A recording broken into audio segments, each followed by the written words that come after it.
Hey guys, so by request, I'm going to video cooking a deer roast.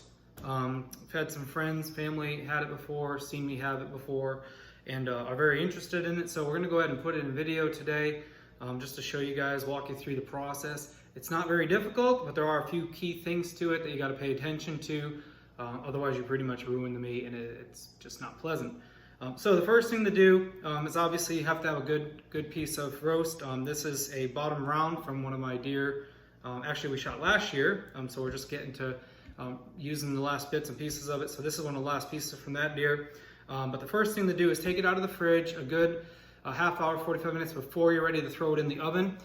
You want to let it sit at room temperature. This is just to basically get the meat up to room temperature, help it to be even. This piece has been sitting here for half an hour, so it's ready to go. The first thing I'm going to do is share with you guys the recipe. It's a pretty simple recipe. I have the ingredients here laid out for you. It's basically salt and pepper, garlic, some oil, sage, and it really, if you have the time and feel like it, you can cut up the garlic cloves, and I'll tell you what the recipe calls for. If you're short on time, lazy, or don't have garlic, you can use garlic powder as well. The first thing we want to do with our room temperature meat is just salt the whole entire thing. And so you can be pretty generous with the salt here. Again, it's only getting on the outside of the meat, so don't, be pretty general with it. Rub it in where you can and fill the little cracks and junk. And then we'll flip it over, do the same thing on the other side. Just salt it every which way, rub it in a little bit. Okay, so once it's salted, then you can let it sit actually at this point longer if you want.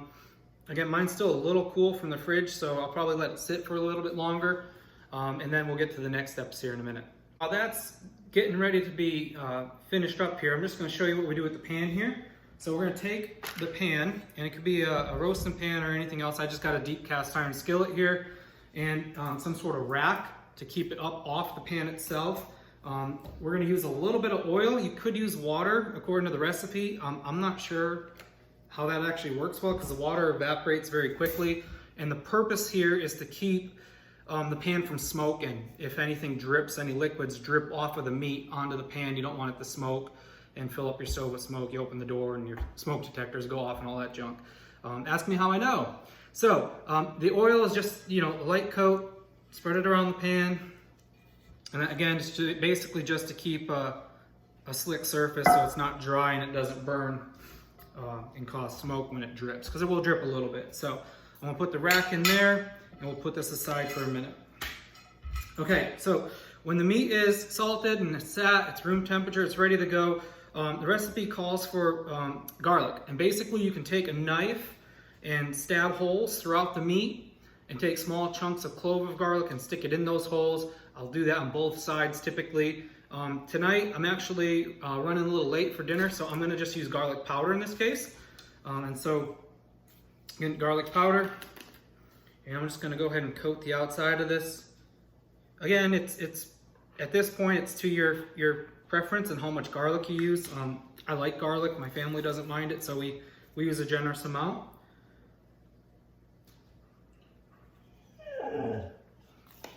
My dog likes venison too, so she's telling me that, if you heard that in the background. All right, so now that I got my garlic powder covering on and my salt on, I'm actually gonna do one key thing here, and that's cover it in some oil. The recipe calls for oil to coat the meat, and you wanna use something with some flavor. So when we first got this recipe, the only oil we had in-house was sesame seed oil, so we gave it a shot. And lo and behold, we actually liked it. It really worked out well, actually. The author of the recipe prefers like a roasted garlic oil and some other oil, but again, the purpose of the oil is not to use something like vegetable oil or canola or something bland. You want something with some strong flavor to really add to the meat. And so we're gonna go ahead and use sesame seed oil. So I'm just gonna go ahead and take this out, and I'm just gonna brush it on lightly. And I'll just go ahead and sprinkle a little bit on the bigger pieces of meat and just spread that out now so the whole meat gets covered lightly with it. Okay, That side is done. We'll flip it over. Again, do the same on the other side. Add a little more. Again, you can experiment with these. We haven't done much experimenting with it, to be totally honest. We like it, so we just keep doing it. But there might be something better out there that you prefer. Okay, now that it's got its oil covering on, at this point we're ready to go in the oven. We don't want to put all of our other seasoning on our pepper, our sage, whatever else, because we're going to put this in at 450 degrees. And we're only going to put it in there for 15-20 minutes most. And basically the idea is kind of like a reverse sear. We're going to really crisp up the outside. You put all that seasoning on, it'll burn essentially, and then it'll just kind of waste it. So the salt and the garlic go on, the oil helps kind of keep it moist and give it some extra flavor. We're going to put it on the rack now. And this is a pretty good sized piece of meat, so some of it's going to touch, and that's okay. That's not the end of the world. I kind of use the handle here to help keep it pried up off the bottom of the pan as much as possible. So now this is ready to go into the oven. I'm going to put it in at 450 degrees. I'm going to put it in for 15 minutes and then check it. You don't want to cook it all the way through at that temperature. And the idea again is just to cook the outside, to brown it real good, make it crispy a bit, and really get a nice brown glazed coating on it. And then we'll turn the oven down, and I'll show you some of the other stuff in that point in a minute. So let's put it in the oven.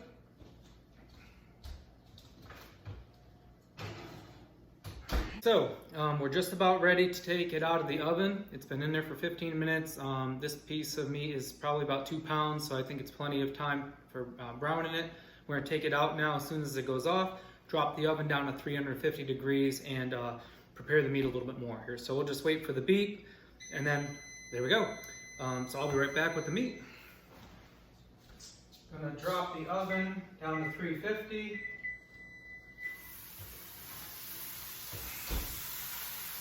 And you can see even with the oil, it still smokes a little bit. Get this off of here. Put some pepper on.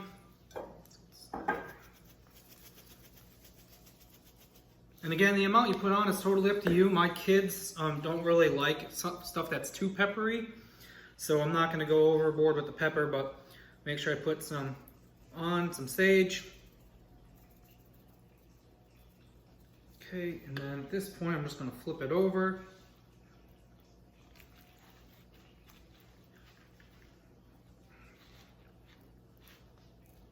Okay, and so again, black pepper.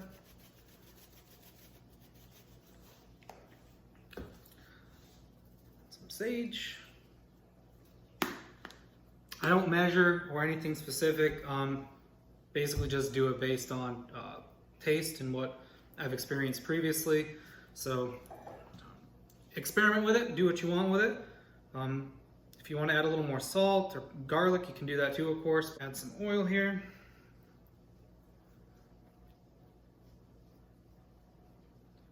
Okay, so at this point, I'm going to go ahead and put it back up on the pan.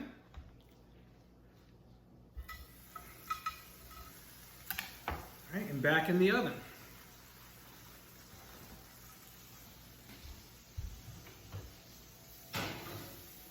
So at this point in time, a digital thermometer to read the temperature of the meat is just absolutely necessary. You can't do it any other way. So at this point, I'll leave that in there for probably 5-10 minutes, and then I'll start checking the temperature on it. And I will literally check the temperature on it every 3 to 5 minutes. If I take it out at 125, I put it on my cutting board, I cover it with aluminum foil. I'm gonna tent it with aluminum foil, let it sit for another 10 minutes or so, 15 minutes maybe. That's gonna rise that temperature, internal temperature, another 4 or 5 degrees. So that 125, I pull it out, will finish the meat at about 130. That's gonna be pretty on the rare side. I like to pull it out about 130. It'll rise to about 135, and that's gonna be kind of medium. And that's where I like it. It's pink, juicy on the center. It's not too rare, not too tough. The key is just to check it as often as possible, because if you let it go just a little too long, and it gets that 140 plus mark, the meat's it's just done. There's nothing you can do. You can't go back, right? But if you check it and it's not there yet, you just put it back in a little longer.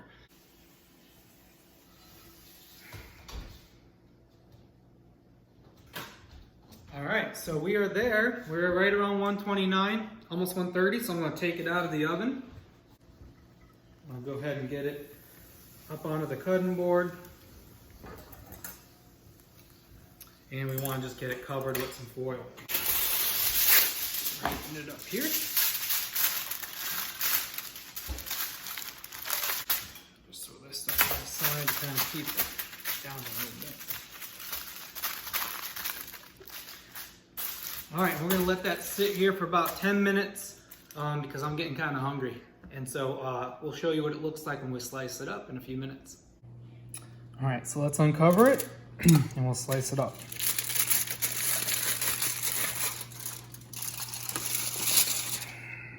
All right, it's nice and juicy. So now the ends are gonna be cooked more thoroughly, of course, because it's skinnier than the center. But that's why, as I mentioned earlier in the video, you want to use the center temperature to make sure it's done. So here you can see it's a little more gray, and as we work our way into the meat, it should get more and more pink. But even already, there's some nice color there.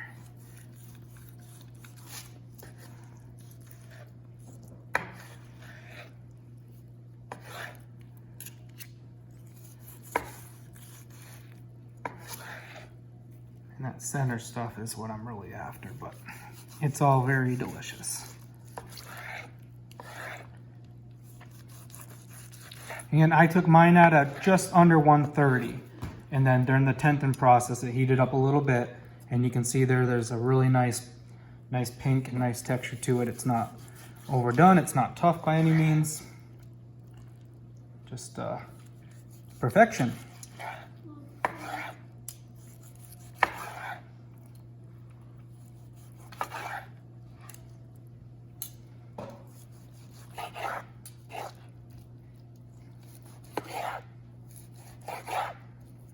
Who's excited for dinner? Me!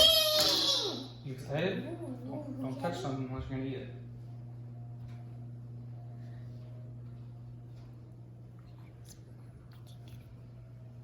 it. Is it good? You approve? Abigail? All right, well, let's go to the table. Like the video, like, subscribe to our channel. Check out my fishing video I just posted also recently. And we'll show you a little bit about what we do with some of that. So, thanks.